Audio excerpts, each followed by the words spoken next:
குழந்தைங்களுக்கு பண கஷ்டத்தை காமிச்சு தான் வளர்க்கணும். சரி. ஒரு பொருள் அவங்க கேட்குறாங்கன்னா நம்மளால முடியுதுன்றதுனால இம்மீடியட்டாக வாங்கி கொடுக்கவே கூடாது. ஓகே. Let them wait. அந்த வெயிட்டிங் பீரியட் இருக்குது பார்த்தீங்களா, அந்த waiting period is very must. மாலுக்கு கூட்டு போகிறீங்களா, 200லேருந்து 300 ருபீஸ்க்குள்ளே கையில் காசு கொடுங்க.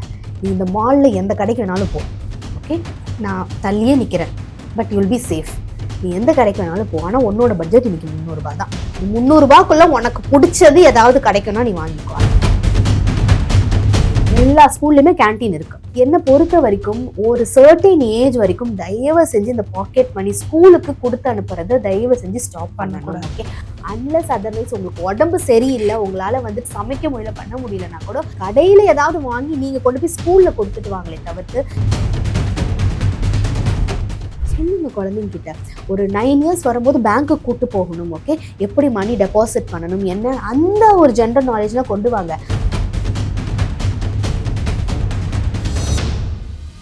ட்ரெண்டிங் தமிழ் நேயர்களுக்கு வணக்கம். குழந்தை வளர்ப்புக்கான ஒரு வழிகாட்டுதல் கொடுப்பதற்காக பேரண்டிங் கவுன்சிலர் திருமதி ஆஷா பாக்கியராஜ் நம்ம கூட இணைஞ்சிருக்காங்க. வாங்க உங்களை நிகழ்ச்சிக்கு வரவேற்கலாம். வணக்கம். வணக்கம். குழந்தை வளர்ப்பு அப்படின்னு நான் சொன்னேன். இப்போ முக்கியமா பார்க்கக்கூடிய ஒரு விஷயம் என்னன்னா, ஸ்கூல்லேயே நமக்கு யூனிஃபார்ம் எதுக்காக கொடுத்துருந்தாங்கன்னா, அந்த வேறுபாடு வந்து நம்ம ஸ்டூடெண்ட்ஸ்க்கு மத்தியில இருக்கக்கூடாது அப்படின்னா, நம்ம வந்து பிரைவேட் ஸ்கூல்ஸா இருந்தாலும் கவர்மெண்ட் ஸ்கூலா இருந்தாலும் அந்த யூனிஃபார்ம்ன்ற ஒரு முறையை வந்து அறிமுகப்படுத்தினாங்க.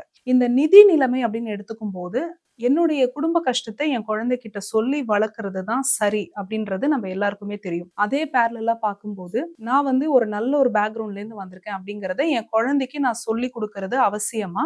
ஒருவேளை நான் அப்படி பண்ணிட்டு இருந்தேன் அப்படின்னா அதை வந்து நான் தடுக்கணும். நான் ஒரு நல்ல பேக்ரவுண்டுன்றது நீங்க மீன் பண்றது ஃபினான்ஷியல். எஸ், இப்படிப்பட்ட ஃபினான்ஷியல் பேக்ரவுண்டா இருக்கட்டும், இல்லை வந்து இருக்கலாம், நம்ம அதை கஷ்டப்பட்டு வந்திருக்கலாம், இல்லை நம்மளோட பரம்பரையாவே நம்ம அப்படி இருக்கட்டும், பட் குழந்தைங்களுக்கு பண கஷ்டத்தை காமிச்சு தான் வளர்க்கணும். சரி. ஒரு பொருள் அவங்க கேட்குறாங்கன்னா நம்மளால முடியுதுன்றதுனால இம்மீடியட்டா வாங்கி கொடுக்கவே கூடாது. ஓகே. Let them wait.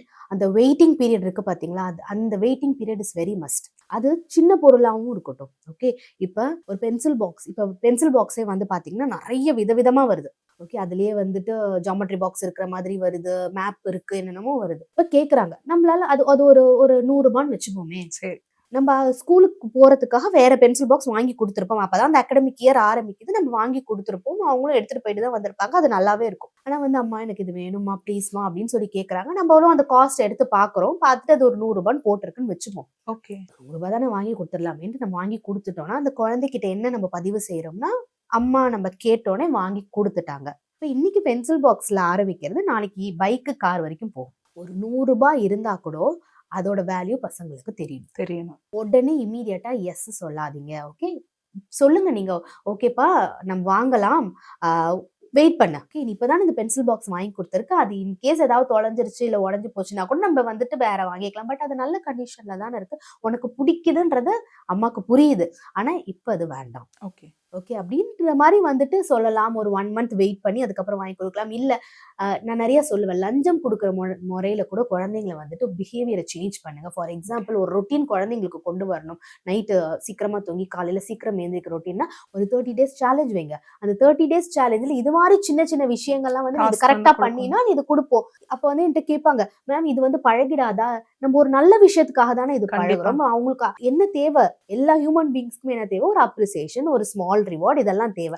நம்மள ஊக்க வச்சுக்கணும் அப்படின்றதுக்காக பெரியவங்க எல்லாம் கவுன்சிலிங் வரும்போது நீங்களே உங்களை ரிவார்ட் பண்ணிக்கோங்க. ஒரு விஷயத்தை நீங்க ஸ்டார்ட் பண்றீங்க, கரெக்டா அதை முடிச்சுட்டீங்கன்னா ரிவார்ட் யுவர் செல்ஃப். அப்ப அந்த குழந்தையால ரிவார்ட் பண்ண முடியாது, அப்ப நம்ம இது மாதிரி வந்து பண்ணலாம்.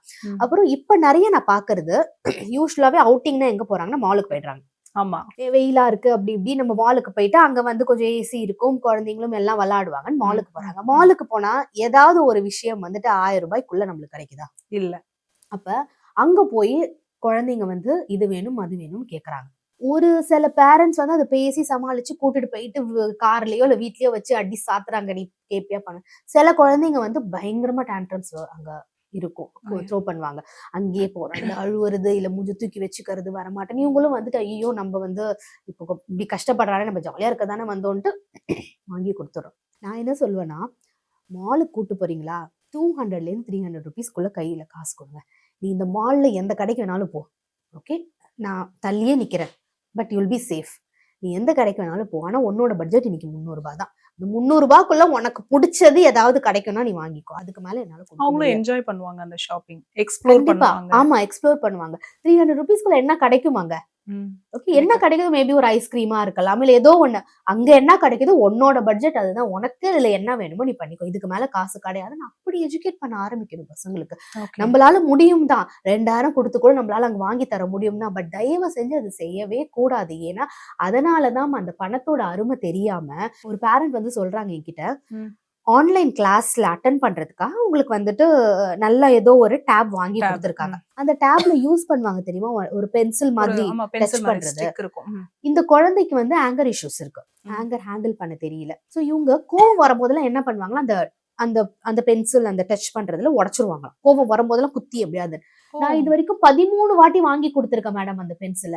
அப்படிங்கிறாங்க. இதுல கோவத்த எப்படி ஹேண்டில் பண்ணணும் நம்ம சொல்லியும் கொடுக்கணும். நீ ஒரு வாட்டி உடைச்சிட்டியா, நீ ஆன்லைன் கிளாஸே இனிமே அட்டனே பண்ண தேவையில்ல, நான் வாங்கி தர மாட்டேன்னு தானே இந்த இடத்துல பேரண்ட் வந்து கண்டிப்பா. எஜுகேட் பண்ணிருக்கணும். நான் 13 வாட்டி வாங்கி தந்துட்டேன் மேம், ஆனாலும் இவ திருந்த மாட்டேங்கிறா அப்படின்னா அந்த குழந்தைக்கு அந்த இடத்துல எப்படி பணத்தோட அருமை புரியும்? அது மாதிரி இன்னொரு ஒரு கவுன்சிலிங்ல தே ஆர் வெஜிடேரியன் ஃபேமிலி, ஆனா சரி. இல்ல மட்டும் வந்து பாத்தீங்கன்னா எப்படியோ நான்வெஜ் வந்து பழகிட்டாங்க சாப்பிடுறதுக்கு. ம்ஹும். பட் இங்க வந்து parents are against of it. வீட்டுக்கு தெரியாம காசு ஓ! எடுக்க ஆரம்பிச்சு போய் சாப்பிட்டுட்டு வராங்க. ஓகே. அது எந்த அளவுக்கு போய் நிக்குது அப்படின்னா, இங்க வந்து நமக்கு பேரண்ட்ஸ் நம்மளோட எதுவுமே புரிஞ்சுது. எனக்கு நான்வெஜ் சாப்பிட தான் புடிச்சிருக்கு. அந்த டேஸ்ட் தான் எனக்கு புடிச்சிருக்கு. நான் சாப்பிடுவேன். பட் இந்த ம்ஹும். இடத்துல நோ சொல்றாங்க. எல்லா விஷயத்துக்கும் இதே மாதிரி நோ சொல்லிட்டு வந்துட்டு இருக்கும்போது, வீட்ல வந்துட்டு பணம் எங்க இருக்கு, கோல்டு காயின் எங்க இருக்குன்னு எல்லாமே தெரியுது. சோ இவங்களோட எக்ஸ்ட்ரீம் லெவல் வந்து தனக்கு தானே ஒரு ஃபோன் வாங்கிக்கணும்ன்றதுக்காக வீட்ல இருக்கிற கோல்டு காயின தெரியாம எடுத்துட்டு போய் அத செல் ஓ! பண்ணி ஃபோன வாங்கியிருக்காங்க. ஓ! அண்ட் இதுக்கு வந்து அவங்க ஸ்கூல்ல இருக்கிற சீனியர் வந்து ஹெல்ப் பண்ணியிருக்காங்க. That is teenage student. Parents மேல தான் தப்பு அப்படின்றது வந்து நான் சொல்லவே மாட்டேன். இவங்களுக்கு வந்து she is a grown up child. ஆமா. ஓகே, வீட்டுக்கு தெரியாம நம்ம இது பண்ணணும் ஷி அப்படின்றதுல நோஸ் அது வந்துட்டு வந்து தப்புன்றது தப்புன்றது தெரியும். தெரிஞ்சும் அதை மீறி ஏன் பண்றாங்க? ஓகே, நம்ம என்ன பண்ணாலும் நம்ம அப்பா அம்மாவால அஃபோர்ட் பண்ணிட முடியும். Okay, that's okay. ஒரு 2 வாட்டி என்கிட்ட சண்டை போடுவாங்க, பண்ணுவாங்க. அதுக்கப்புறம் அவங்க சரி பண்ணிருவாங்க அப்படின்றது அவங்க சொல்லால. இந்த இடத்துல வந்து நம்ம எப்படி சரி பண்ணிருக்க முடியும்? இது சின்ன வயசுல இருந்தே சரி பண்ணிருக்கிற ஒரு விஷயம். இப்ப எவ்வளவு பேர் பாக்கெட் மணி கொடுக்கும்? எல்லா ஸ்கூல்லயுமே கேண்டீன் இருக்கு. என்ன பொறுத்த வரைக்கும் ஒரு சர்டைன் ஏஜ் வரைக்கும் தயவு செஞ்சு இந்த பாக்கெட் மணி ஸ்கூலுக்கு கொடுத்து அனுப்புறத தயவு செஞ்சு ஸ்டாப் பண்ணணும். பண்ணக்கூடாது. ஓகே, அன்லெஸ் அதர்வைஸ் உங்களுக்கு உடம்பு சரியில்லை, உங்களால வந்துட்டு சமைக்க முடியல, பண்ண முடியலன்னா கூட கடையில ஏதாவது வாங்கி நீங்க கொண்டு போய் ஸ்கூல்ல கொடுத்துட்டு வாங்களே தவிர்த்து இதை என்கரேஜ் பண்ண வேணாம்ன்றது என்னோட கருத்து. ம், ம், ம். ஓகே, ஏன்னா இப்ப வந்து ஆப்வியஸா என்ன ஆகுது, நம்மளுக்கு நிறைய ஜங்க் ஃபுட் வந்து நம்ம சாப்பிடக்கூடாது. இப்ப வந்து 2 வீக்ஸ்க்கு முன்னாடி கூட பார்த்தேன். ஏதோ சம் ஜங்க் ஃபுட் சாப்பிட்டு ஐ திங்க் இன் கேரளா ஒரு சின்ன குழந்தை வந்து இறந்துட்டாங்க. கண்டிப்பா. ஓகே, ஆனா நம்ம நம்ம யாரும் இதை பேனும் பண்ண மாட்டோம். நம்ம வந்து எல்லா கடையிலயும் நம்ம வந்து இது வந்து விற்போம். அப்ப குழந்தைங்களோட கண் முன்னாடி அது தெரியும் போது அவங்க சாப்பிடதானே செய்வாங்க. பட் நம்ம காசு ஃப்ரெண்ட்ஸ் எல்லாம் சாப்பிடுறாங்க, எனக்கு மட்டும் எங்க அம்மா அந்த இடத்துல நோ சொல்றாங்க. ம், ம், ம். அப்படின்ற போது அந்த குழந்தை என்ன பண்றாங்க, காசு தெரியாம வீட்ல இருந்து எடுத்துட்டு போயிட்டு சாப்பிடுறாங்க. அப்படி தெரியாம ஒரு வாட்டி 2 வாட்டி பண்ணிட்டாங்கன்னா அந்த குழந்தைகிட்ட உட்காந்து பேசுங்க. அது வந்து தவறுதான். அவங்க வந்து நீ திருடிட்ட, உனக்கு இந்த பழக்கம் எங்க வந்ததுன்னா ஒண்ணும் பண்ண முடியாது. நம்ம அந்த இடத்துல நம்ம வந்துருச்சு. திருப்பி இதை 6 நம்ம மாசம் மாத்தணும். ஹோல்ட் பண்ணிருப்பாங்க. அதுக்கப்புறம் திருப்பி பண்ணதான் செய்வாங்க அவங்க. ம்ஹும். ஏன் நம்ம அந்த இடத்துல பேச மாட்டேங்கிறோம்? உனக்கு என்ன வேணாலும் சொல்லு, அம்மாவால முடிஞ்சது என்ன செஞ்சு தரணும், அத வந்து நீ சாப்பிடுன்ற அந்த ஒரு டிஸ்கஷன் கொண்டு வரணும். ஆனா அந்த இடத்துல குழந்தைங்க என்ன சொல்லுவாங்கன்னா, ஹோட்டல்ல செய்யற மாதிரி சரியா நீனு, அந்த டேஸ்ட் வர மாட்டேங்குதுன்னு எல்லாம் சொல்லுவாங்க. என்னால இவ்வளவுதான் கொடுக்க முடியும். இந்த மணி வந்து உனக்கு இவ்வளவுதான், இவ்வளோ ஏஜ்ல உனக்கு இவ்வளவுதான் தர முடியும். அதை வச்சு ஹெல்த்தியா நீ என்ன வாங்குறியோ வாங்கு. இன்கேஸ் நான் கொடுக்குற 50 ரூபாயில நீ வந்து ஜங்க் ஃபுட்டை தான் நீ சாப்பிடுவ அப்படின்னா உனக்கு நான் மணி கட் பண்றேன். ஓகே. அண்ட் தயவு செஞ்சு எல்லாம் இப்படி அப்படியே வச்சிருப்போம்ல, நம்ம கண்ணுக்கு ம், ம். தெரியிற மாதிரி எல்லாம் வச்சிருக்கிறத அவாய்ட் பண்ணுங்க. ஓகே. மந்த்லி நம்ம தாத்தா பாட்டி காலத்துல எவ்வளவு அழகா பட்ஜெட் எழுதி, நம்ம இப்ப ஜிபேன்னு ஒண்ணு இருக்கிறதுனால நம்ம எங்க வேணாலும் அதை எப்படி யூஸ் பண்றோம்னு நம்மளுக்கு தெரியவே மாட்டேங்குது. ஆமா. அந்த மாசத்துக்கான செலவுகளை அழகா நோட்ல எழுதுங்க. உங்க பட்ஜெட். குழந்தைங்களுக்கு எவ்வளோ நம்ம கொடுப்போன்ற எழுதி அவ்வளோ மட்டும் காசை வீட்டுல வச்சுக்கிறதுக்கு நம்ம அந்த ஹேபிட்டை வந்து கொண்டு வரணும். And நம்ம குழந்தைங்களுக்காக சேவிங்ஸ் எல்லாம் பண்றோம்ல, சொல்லுங்க குழந்தைங்க கிட்ட. ஒரு 9 இயர்ஸ் வரும்போது பேங்க்குக்கு கூட்டு போகணும். ஓகே, எப்படி மணி டெபாசிட் பண்ணணும், என்ன அந்த ஒரு ஜெனரல் நாலேஜ்லாம் கொண்டு வாங்க. 9 இயர்ஸ் குழந்தைக்கு ஆப்வியஸா எழுத கத்துப்பாங்க. நம்ம வீட்ல என்னென்ன செலவுகள் இருக்கு, அப்பா என்ன செலவு பண்றாங்க, அந்த குழந்தைய எழுத வைங்க. இப்ப நீ எவ்வளவு செலவு பண்ணதில்ல, யாரு செலவு ஜாஸ்தி பண்றா, எங்க கம்மி பண்ணலாம். இப்ப நீ வந்து உனக்கு 11th ஸ்டாண்டர்ட் படிக்கும் போது நான் போன் வாங்கி தரணும்னா நீ இப்பல இருந்தே அதுக்கு மணி சேவ் பண்ண. அப்ப எங்க காசு இப்ப எனக்கு அஃபோர்ட் பண்ண முடியாது, நீ சேவ் பண்ணி 11th போகும்போது சொல்லு, அம்மா will help you to buy a phone. ஆனா அதுக்கு நீ இப்பல இருந்தே சேவ் பண்ண. யாரோட செலவுகளை கம்மி பண்ணா சேவ் பண்ணலாம். இப்படியான டிஸ்கஷன் கொண்டு வரும்போதெல்லாம் அந்த குழந்தைக்கே ஒரு ரெஸ்பான்சிபிலிட்டி கொடுக்குற மாதிரி வருதா? மேபி அப்ப நான் கூட வந்து இது வந்து கண்டிப்பா அந்த குழந்தை தப்பே செய்யாது அப்படி சொல்லவே மாட்டேன். It depends, again it depends. ஆனா they'll get some knowledge about money, how to handle it. And எப்படி வந்து செக்ஸ் எஜுகேஷன் வந்து எல்லா ஸ்கூல்லயும் சொல்லி தரோம் நம்ம சொல்றோமோ, ஃபினான்ஷியல் மேனேஜ்மெண்ட்டும் ஒரு டாபிக்கா வரணும். நம்ம நிறைய சப்ஜெக்ட்ஸ் படிக்கிறோம் இப்ப பசங்களுக்கு. இது ரொம்ப முக்கியம் இல்ல? கண்டிப்பா. ஃபினான்ஸ் பத்தி பேசுறது, எப்படி அதை சேவ் பண்ணணும், எப்படி அதை ஹேண்டில் பண்ணணும், ஏன் வீட்டுக்கு தெரியாம நம்ம யூஸ் பண்ண கூடாதுன்றது ஸ்கூல்ல இருந்து இன்னும் வரும்போது இன்னும் அந்த அவேர்னஸ் ஜாஸ்தியா இருக்கும்ல. கண்டிப்பா. ஏன்னா அதனுடைய காம்ப்ளிகேஷன்ஸ் அப்படின்னு பார்க்கும்போது சொசைட்டில ரொம்ப அதிகப்படியா இருக்கும்ல. இப்போ ஒரு குழந்தையால ஹேண்டில் பண்ண முடியாத அளவுக்கு பணம் இருக்குன்னா சொசைட்டில அது எந்த மாதிரியான இம்பாக்ட் வந்து கொடுக்கும்? இது சொல்றதுக்கு முன்னாடி அந்த இன்னொரு விஷயம் எனக்கு தோன்றது சொல்றேன். இப்ப அதர் கண்ட்ரிலலாம் ஏன் ஒரு சர்டின் ஏஜுக்கு மேல பேரண்ட்ஸ் வந்து வச்சுக்குவாங்க, நீ வேலைக்கு போனாதான் உனக்கு காசு வரும், நீ எங்களோட இனிமே நீ இருக்க மாட்டே, நீ முதல்ல வீட்டை விட்டு கிளம்பு, நீ தனியா இருந்துக்கோ. அதுக்கப்புறம் வந்துட்டு உனக்கு அந்த மணி அங்க வந்து they'll be well educated. Okay, and அவங்களுக்கு நிறைய காசும் இருக்கும். ஆனா வந்து பாத்தீங்கன்னா ஹோட்டல்ல சர்வ் பண்றதும், பெட்ரோல் பங்க்ல போய் வேலை செய்யறதும், சூப்பர் மார்க்கெட்ல போய் வேலை செய்யறதும், அந்த கஷ்டத்தை பார்த்து அவங்களுக்கு ஒரு மணி வரும்போது அந்த கஷ்டம் நம்ம இங்க படுறோம், அந்த மணி வந்து நம்ம இங்க ஜஸ்ட் லைக் தட் ஸ்பெண்ட் பண்ண மாட்டாங்க. ஏன் அந்த பழக்கத்தை வந்து நம்ம நீங்க கூடவே நம்ம வச்சுக்கலாம். ஆனா 18 இயர்ஸ் மேல நீ இவ்ளோ எஜுகேட் ஆயிருக்கியா, ஹெல்த்தியர் வேல நீ என்ன வந்து ஜாப் இப்ப போனீனா நீ வந்து மணி வந்து சம்பாதிக்கலான்ற வழிகளும் காமிக்கலாம்ல. சொசைட்டில வந்து இதனோட இம்பாக்ட் வந்து எப்படி இருக்கும் மேம்? ஏன்னா இப்போ நீங்க சொல்றது ஓகே தான், பணம் வந்து ஒரு அளவுக்கு மேல கொடுக்காதீங்க. இப்போ பணம் நிறைய இருக்கு, எனக்கு வந்து என் குழந்தைக்கு நான் ஒரு 500 ரூபாய் பாக்கெட் மணி நான் ஒரு நாளைக்கு கொடுக்கறதுல நான் ஒன்னும் குறைஞ்சு போயிடல அப்படின்னு அவங்களுக்கு வந்து ஒரு சாதாரண விஷயமா இருக்கு, கொடுக்குறாங்க. என் குழந்தை அது சரியா தான் ஹேண்டில் பண்ணும். ஸோ இந்த ஒரு முறை வந்து சொசைட்டில எந்த மாதிரியான இம்பாக்ட் கொடுக்கும்? அதாவது சரியா ஹேண்டில் பண்ணுன்ற நம்பிக்கை வந்து பேரண்ட்ஸ்க்கு இருந்ததுன்னா ஐ அப்ரிஷியேட் இட். ஓகே, ஆனா சொசைட்டியோட இம்பாக்ட்ன்றது நம்ம டெய்லி பாக்குறோம்ல. பைக், எத்தனை பைக் வந்துட்டு ரேஷ் டிரைவிங்ல போயிட்டு ரொம்ப பாஷா, ஈவன் ஒரு 18 இயர்ஸ் 19 இயர்ஸ்ல இருக்கிறவங்க எல்லாம் வந்துட்டு பெரிய பெரிய கார், பெரிய பெரிய பைக்கை வச்சுட்டு அதை ஆக்சிடென்ட் பண்றதும், ரீசெண்டா கூட நிறைய நம்ம நியூஸ் வந்து பாப்போம். இது மாதிரி ஸ்ட்ரீட்ல இருக்கிறவங்களெல்லாம் வந்து காரு இது பண்ணிட்டாங்க. ஈஸியா வந்து பரவாயில்ல எங்க அப்பா பாத்துப்பாரு, போலீஸ் ஸ்டேஷன்ல வந்து எங்க அப்பா பேசிப்பாங்க, அவங்க வந்து பணம் கொடுத்துருவாங்க. எப்படி அந்த பணம் கொடுத்துருவாங்கன்றது தெரியுது. ஏன்னா இந்த இடத்துல வீட்டுல வந்துட்டு எனக்கிட்ட பைசா இருக்கு பேசுறது அப்படின்றதுனாலதான் அந்த இடத்துல அந்த ஒரு டீன் வந்து அதை பேசுறாங்க. அப்ப இது வந்து அவங்க ஃபேமிலி மட்டும் அஃபெக்ட் பண்ணல, சொசைட்டியும் தானே அஃபெக்ட் ஆயிருக்கு. Third person is affected, right?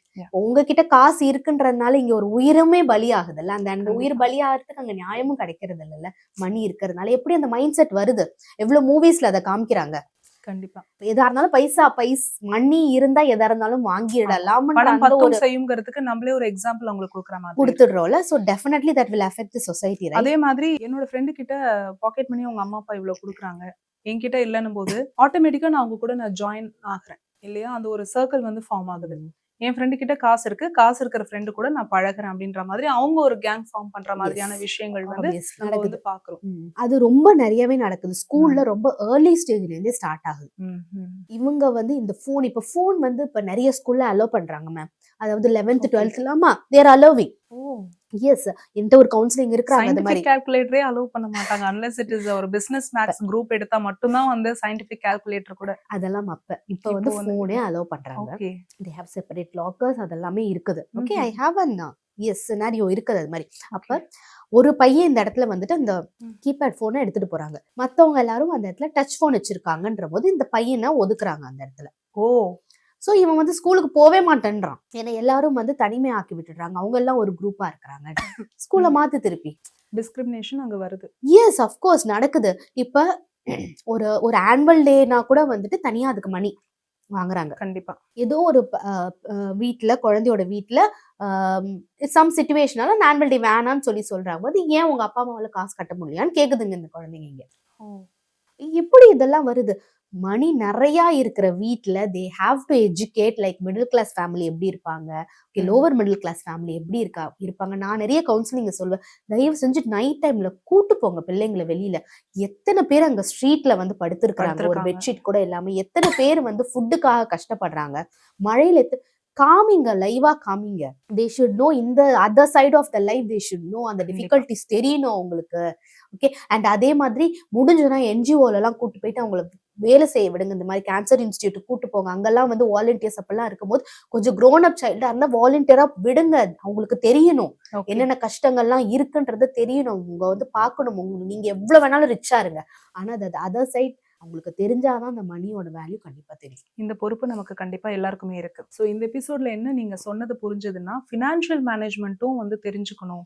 Psychology எந்த அளவுக்கு முக்கியமோ குழந்தைங்களுக்கு ஸ்கூல்லேருந்தே இந்த பணத்த வந்து மேனேஜ் பண்ணக்கூடிய ஒரு விஷயம் வந்து இருந்தா நல்லா இருக்கும்னு சொல்லியிருக்கீங்க மேம். ரொம்ப யூஸ்ஃபுல்லா இருந்தது உங்களுடைய இந்த வழிகாட்டுதல். மிக்க நன்றி. Thank you.